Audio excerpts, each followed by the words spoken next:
সন্তানের প্রতি মায়ের যত মহব্বত, তার চাইতে লক্ষ কোটি গুণে বেশি মহব্বত বান্দার প্রতি আল্লাহ রব্বুল আলামিনের। মহব্বতকে, করুণাকে, রহমতকে, ভালোবাসাকে 100 ভাগ করা হয়েছে। 100 ভাগ করে 99 ভাগ আল্লাহ নিজের কাছে রেখেছেন, আর একটা ভাগ তামাম পৃথিবীর প্রাণী জগতে আল্লাহ ছড়াই দিয়েছেন। একটা ভাগ দিয়েছেন সারা দুনিয়ায় প্রাণী জগৎ। সেই একটা ভাগে এই শত সহস্র কোটি প্রাণীর মধ্যে যেটুকুন আমরা পাইছি, এতটুকুন মহব্বতে সন্তানের জন্য কলিজায়, সন্তানের কোনো অকল্যাণ হলে কলিজায় পানি থাকে না। সন্তানের কোনো অসুবিধা হলে বা মা বাপের কষ্ট হলে বা কারো কোনো কষ্ট হলে আমরা এই ধরনের আমাদের অবস্থা সৃষ্টি হয়ে যায়। 1 ভাগ তামাম পৃথিবীর সমস্ত প্রাণী জগতে ছড়ায় দেওয়ার পর আমাদের অবস্থা যদি এই হয়, তাহলে 99 ভাগ রহমত যার কাছে, বান্দার প্রতি তার মহব্বত কতখানি। সাহাবায়ে কেরামদের সঙ্গে রোমকদের লড়াই হতেছে। রোমক সৈন্যরা যুদ্ধে জিততে পারতেছে না কিছুতেই। এরপরে তারা গোয়েন্দা বিভাগের লোক পাঠায় দিল, এদের সঙ্গে জিততে পারি না কেন, একটু খুঁজে দেখে আসো রাত্রে এরা করেটা কি। গোয়েন্দা বিভাগের লোক সারা রাত ঘুরে ঘুরে তারপরে এসে রিপোর্ট করলো। এরপরে এসে তাদের প্রধানের কাছে রিপোর্ট করলো, আমরা যার কাছে গিয়েছিলাম দেখে এলাম, হুম বিল্লাইলি রাহবানুন ওয়া বিন্নাহারি ফুরসানুন। আমরা দেখে এলাম যাদেরকে দিনের বেলায় প্রচন্ড শক্তিশালী বীর যোদ্ধা রূপে যাকে যুদ্ধ করতে দেখেছি ময়দানে, রাতের বেলায় দেখলাম গিয়া একেবারে নিতান্ত ফকিরের মতো, কেউ তো সেজদায় পড়ে কাঁদতেছে, কেউ আবার তেলাওয়াত করতেছে, চোখ দিয়া পানি পড়তেছে, আবার কেউ নামাজ পড়তেছে, আবার কেউ হাত তুলে রেখেছে তাদের প্রভুর দরবারে, চোখের পানিতে তাদের চোখ বুক ভেসে যেতেছে। সারাটা রাত তেলাওয়াত আর সেজদা আর নামাজের মধ্যে তারা এভাবে কাটিয়ে দিয়েছে। সেনাপতি এই রিপোর্ট শোনার পরে বললেন, ও গোয়েন্দা বিভাগের লোকেরা, আমার রোমক সৈন্যরা শোনো, যে জাতির নৈতিক মান এত উচ্চে, ওই জাতির সঙ্গে যুদ্ধ করা মানে আমাদের আত্মহত্যা করার শামিল। এদের সাথে কিছুতেই আমাদের পক্ষে পারা সম্ভব না। হ্যাঁ, এদের সাথে পারা যাবে যদি এই সম্পর্ক নষ্ট করে দেওয়া যায়। আল্লাহর সাথে তাদের এই গভীর সম্পর্ক যেটা আছে, এই সম্পর্ক নষ্ট করে দিতে হবে, তাহলেই কেবলমাত্র সম্ভব হবে। এদের নৈতিক চরিত্র ধ্বংস করার জন্য প্রচেষ্টা চালাও, তাহলে হয়তো আমরা কামিয়াব হতে পারবো। আমার বন্ধুগণ, এই জন্য গভীর রাত্রে যারা ইমানদার ব্যক্তি, তাদের জন্য গভীর রাত্রে জাগার একটা ব্যবস্থা আল্লাহ পাক বলেছেন। ইমানদার ব্যক্তিদের জন্য এটা হলো 2 নম্বরের বৈশিষ্ট্য। ওয়াল্লাযীনা ইয়াকুলুনা ربنا اصرف عنا عذاب جهنم إن عذابها كان غراما।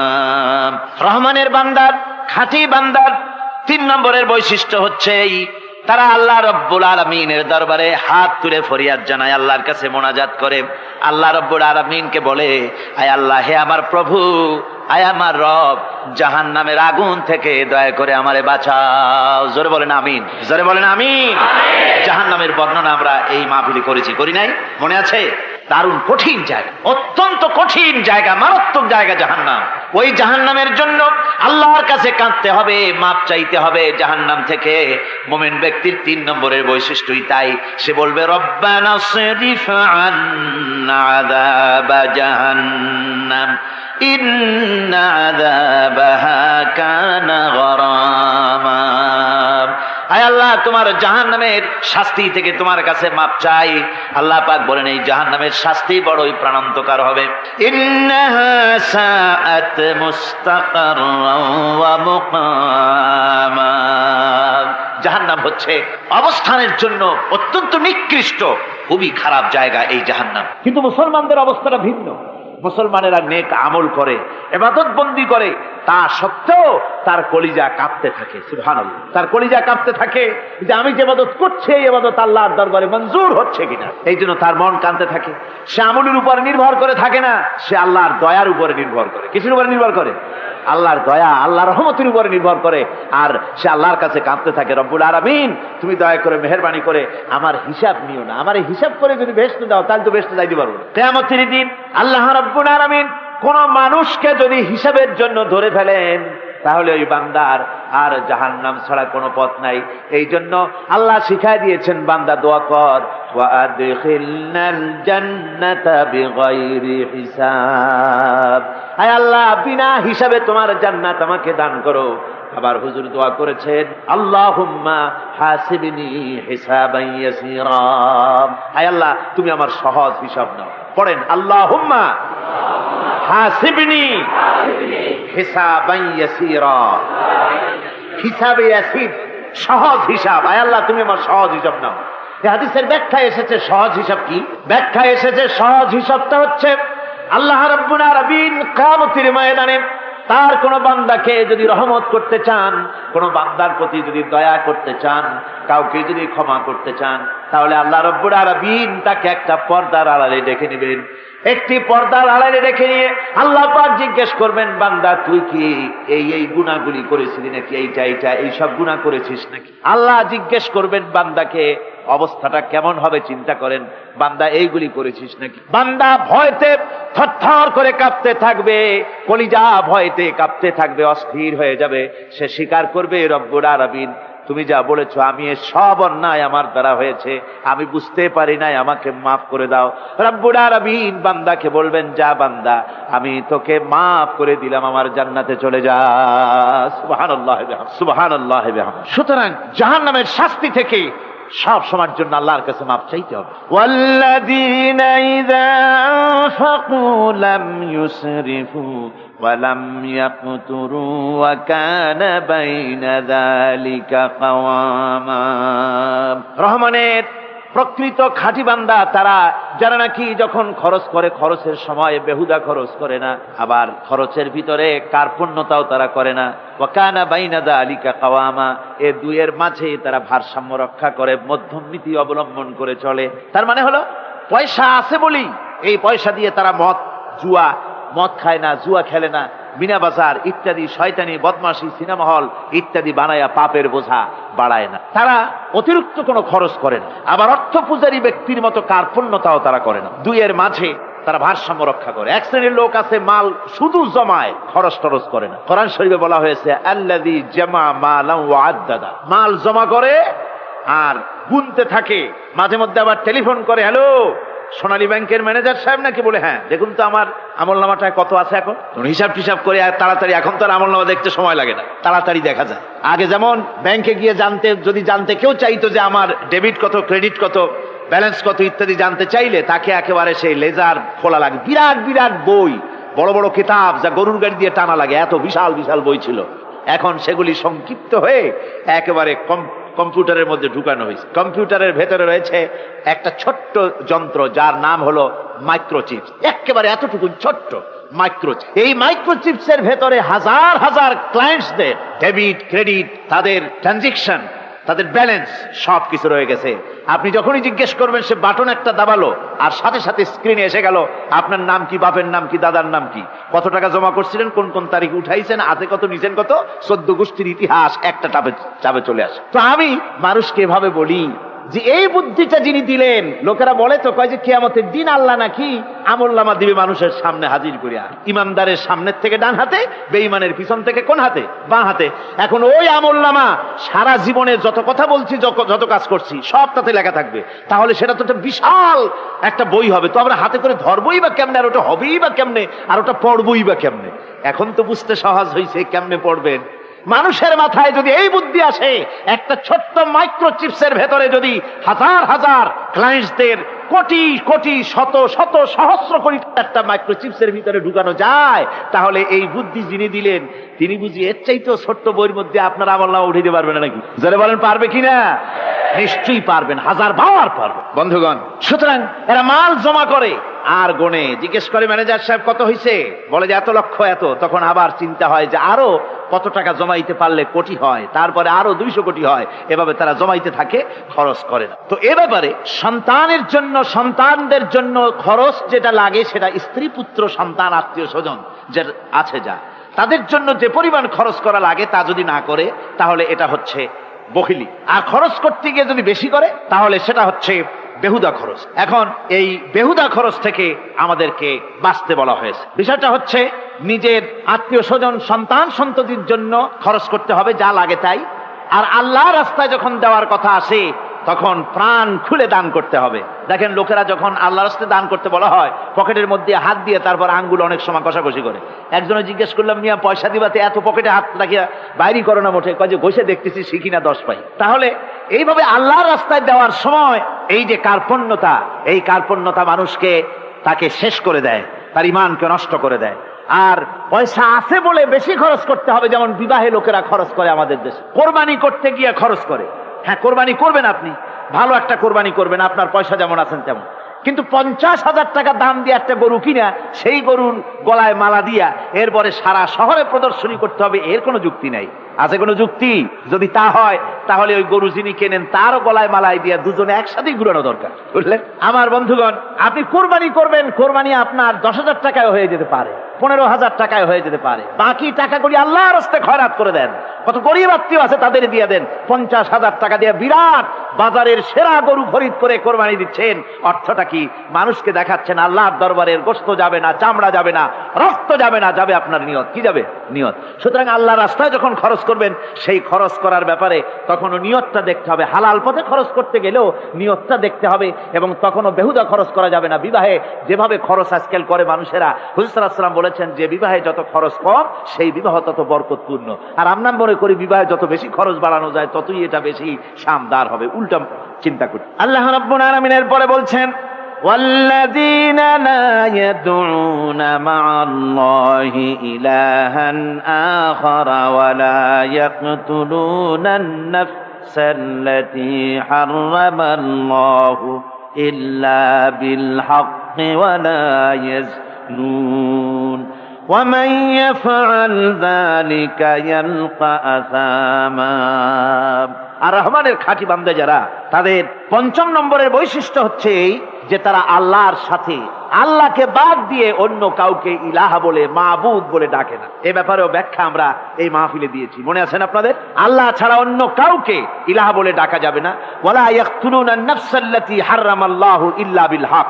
আর আল্লাহ যে সমস্ত প্রাণকে, আর ওই লোকেরা যারা নাকি আল্লাহ ছাড়া, ইমান রহমানের বান্দা যারা, তারা একদিকে তো আল্লাহ ছাড়া অন্য কাউকে ডাকে না, মাবুদ বলে স্বীকার করে না, অন্যদিকে আল্লাহর হারাম করা প্রাণগুলিকে তারা ধ্বংস করে না। অর্থাৎ আল্লাহ যাদেরকে হত্যা করতে নিষেধ করেছেন, প্রাণীদেরকে হত্যা করতে, মানুষ হত্যা করতে নিষেধ করেছেন, আল্লাহর নিষেধ, আল্লাহ যেগুলি জায়েজ করেছেন সেগুলি বাদ দিয়ে হত্যা করা, এগুলি তারা করে না। ওয়ালা ইয়াজনুন, আর তারা জেনা ব্যভিচারেও লিপ্ত হয় না। এটা হচ্ছে যে এই সমস্ত লোকগুলি তারা গুনাহ থেকে মুক্ত থাকতে চেষ্টা করে। তারা আল্লাহ ছাড়া আর কাউকে রব বলে ডাকে না, ইলাহ বলে ডাকে না, মাবুদ বলে ডাকে না। হযরত ইবনে মাসউদ রাদিয়াল্লাহু তাআলা আনহু বলেছেন, তিনি রাসূল পাক সাল্লাল্লাহু আলাইহি ওয়াসাল্লামের কাছে জিজ্ঞেস করেছিলেন, হে রাসূল, সবচেয়ে বড় গুনাহ কি? হুজুর বলেছেন সবচেয়ে বড় গুনাহ 3টা। সবচেয়ে বড় গুনাহটা কয়টা?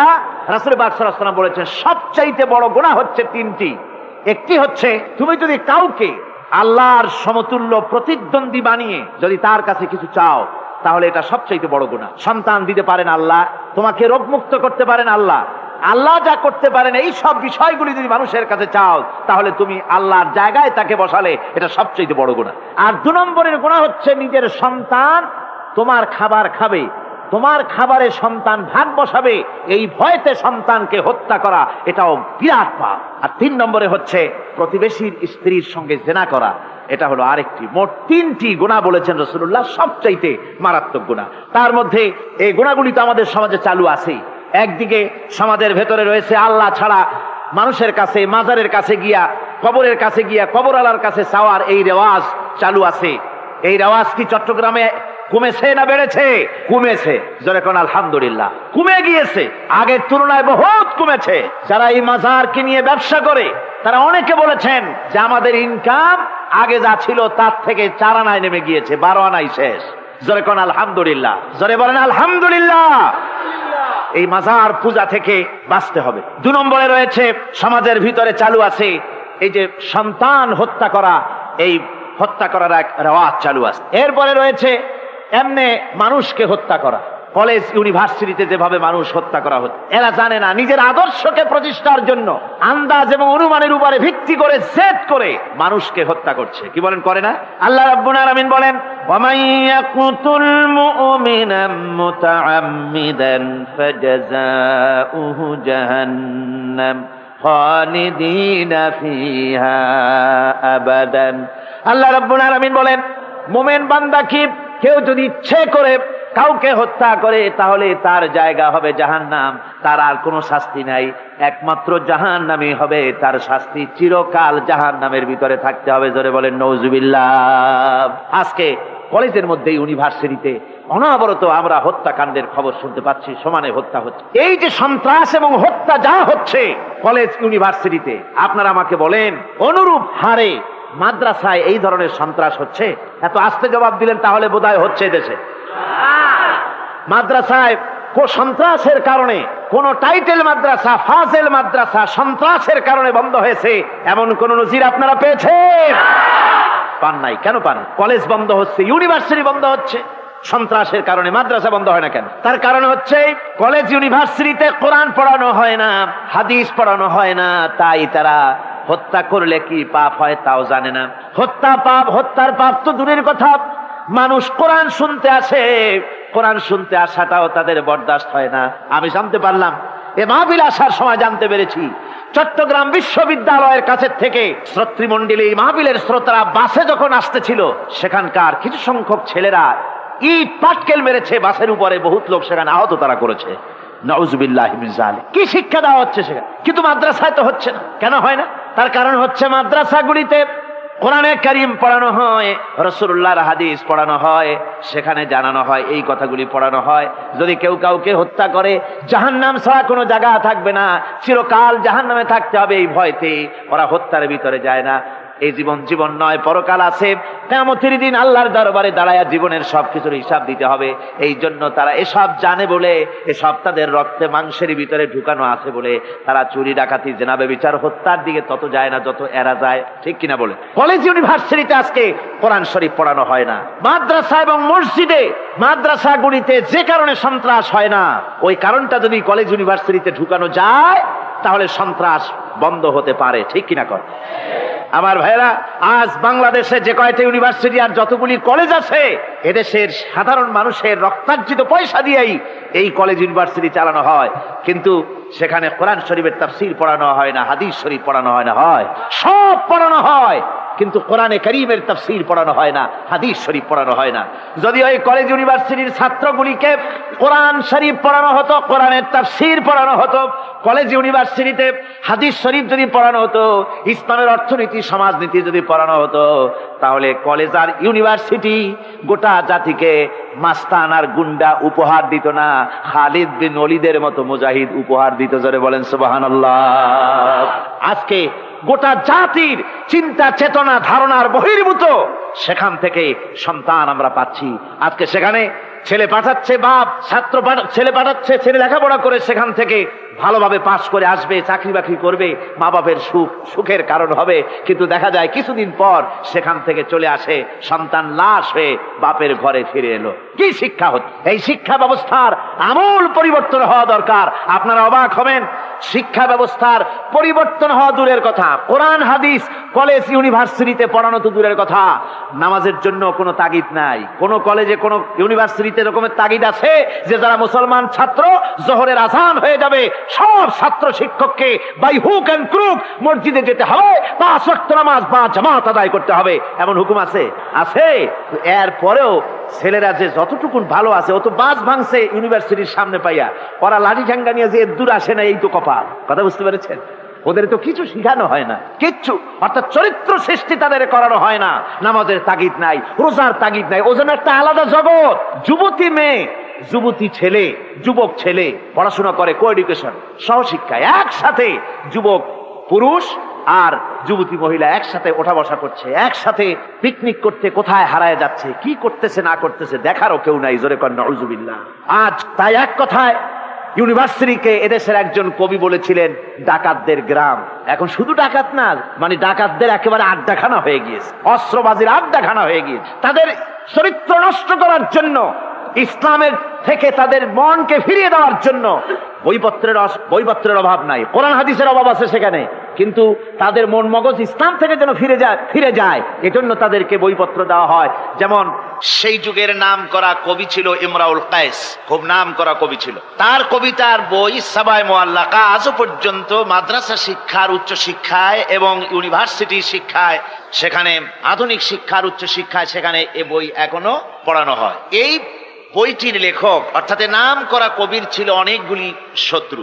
একদিন তার প্রাণের শত্রু তাকে ঘিরে ফেলেছে মরুভূমির ভেতরে, বলছে, তারা দুজন ছিল সংখ্যায়, বলল যে তোমাকে আমরা হত্যা করব। ইমরাউল কায়েস যখন দেখলো যে এদের হাত থেকে বাঁচার কোনো পথ নাই, তখন সে বলল, দেখো তোমরা তো আমাকে মারবে, কিন্তু একটা কথা আমি তোমাদেরকে বলি, আমাকে মারার পরে আমার দুটো মেয়ে আছে, মেয়ে দুটিকে একটি খবর পৌঁছে দেবে। কি খবর? বলে আমাকে মারার পর আমার বাড়ি গিয়ে মেয়ে দুটিকে গিয়ে বলবে, ইয়া বানাতি ইমরাউল কায়েস ইন্না আবাকুমা। বাস এই কথাটুকুন বলে দেবে। তো যারা হত্যা করবে তারা চিন্তা করলো যে এই কথার দ্বারা তো আমরা হত্যা করেছি, তা তো প্রমাণিত হবে না, সুতরাং মারতে অসুবিধাটা কি? তারা মেরে ফেললো। মারার পরে মরুভূমির ভিতরে তাকে গেড়ে দিয়ে এরপরে এই দুইজন লোক ওয়াদা পালন করার জন্য ইমরাউল কায়েসের বাড়ি গেছে। বাড়ি গিয়ে বলছে মেয়ে দুটোকে ডেকে যে, হে মেয়েরা, তোমাদের পিতার সঙ্গে মরুভূমিতে আমাদের দেখা হলো, তারপরে তোমার পিতা আমাকে তোমাদেরকে একটা কথা বলতে বলেছেন, সেটা হলো এই, ইয়া বানাতি ইমরাউল কায়েস ইন্না আবাকুমা। শোনা মাত্রই মেয়ে দুটি চিৎকার করে কেঁদে উঠেছে। তাদের চিৎকার শুনে আশেপাশের লোকেরা এসে জিজ্ঞেস করলো, তোমরা কাঁদছো কেন? কয় যে এই দুটি লোক আমার পিতাকে হত্যা করেছে।